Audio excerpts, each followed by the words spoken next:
Hi guys! For today's video, mag-unbox tayo ng aking Louis Vuitton. Finally, ito ay birthday gift ko, Christmas gift, New Year's gift, Valentine's gift. Nandito na lahat siya, all of the occasion. Yan. All Saints Day, All Souls Day, lahat na. Araw na kagitingan na dito na din. Gift ko sa aking sarili. At ito na nga siya, guys. Ooh! Tararara! Di ba nakakatuwa? Finally. Ito ay dati pangarap ko lang. Parang kwan ko siya pinag-isipang bilhin. Almost 6 months. 6 months ko siyang pinag-isipang bilhin kasi ang mahal. Pero yun yung makakapagpapasaya sa akin. Kaya gagawin ko kahit mahal. At saka, ito ay binili ko gamit ay utang. Walang iba kundi utang.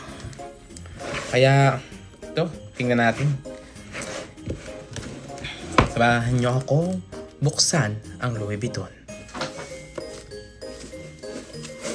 Yeah.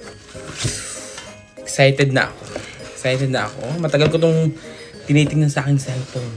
Tapos, ganun ko lang lagi, sinaswipe-swipe. Pinagmamasdan, sinuzoom in, zoom out. Tapos ngayon, ito na siya. Hawak ko na. So, buksan natin. Excited na kayo. Excited na din ako. Ito. Buksan natin. Ching! Ooh! Look! Oh, sheesh! Damn! Look! Ang ganda. Ang bango ng leather.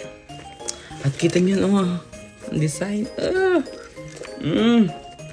Talagang giliw. Deserve mo to. Maliit lang siya. Hindi ko lang kung anong size nito. Basta maliit lang siya. Pero nung sinukat ko to, dati nung nagpunta ako ng Vegas, kasya dito yung phone ko, kasya yung wallet ko. Kasi nakita ko na siya dati sa Las Vegas. Kaso hindi pa ako nag-decide nung bumili. Talagang pinag-iisipan ko pa nung time na yon. Sabi ko sige, pag-isipan ko pa, binigyan ko pa yung sarili ko ng 3 months para pag-isipan. At ito nga, dumating yung point na minsan nung last week lang yata yun. Habang nasa bahay ako, na-bored ako. Sabi ko, anong gagawin? Makalabas nga, makabiling bag. Ang yabang, di ba? Ang yabang. Sabi ko na lang ganun, makalabas nga, makabiling bag. At ito, nung pumunta ako sa store kasing malapit dito, puro pang babae lang yung meron. Kaya, in-order pa namin. Kaya nag-intay pa ako ng 2 days lang. Buksan na natin yung loob para makita nyo naman. Ito siya. Ito yung strap. Yung strap nito is hindi natatanggal. Ito, hindi siya natatanggal. Pero na-a-adjust naman siya. Tingnan mo, ang ganda ng loob. Oh, may zipper. Tapos, iyan. Ewan ko nung kanyan. Tapos, eto yung code niya. Tapos, iyan. Iyan na yan. At saka isa pa sa pwede nito ilaman yung kwan ko. Yung attitude ko, at saka yung sama ng loob ko, ganun. Happy naman ako sa aking sarili. Nakabili na naman ako ng bagong. Honestly, ito ay padalwa ko ng luxury brand. Una ko is Louis Vuitton din. Tapos sunod is Gucci. Tapos eto na yung pangatlo. Louis Vuitton ulit. At sana madagdagan pa sila. Kasi may tinatarget ulit tayo. Kaso hindi kaya ng budget.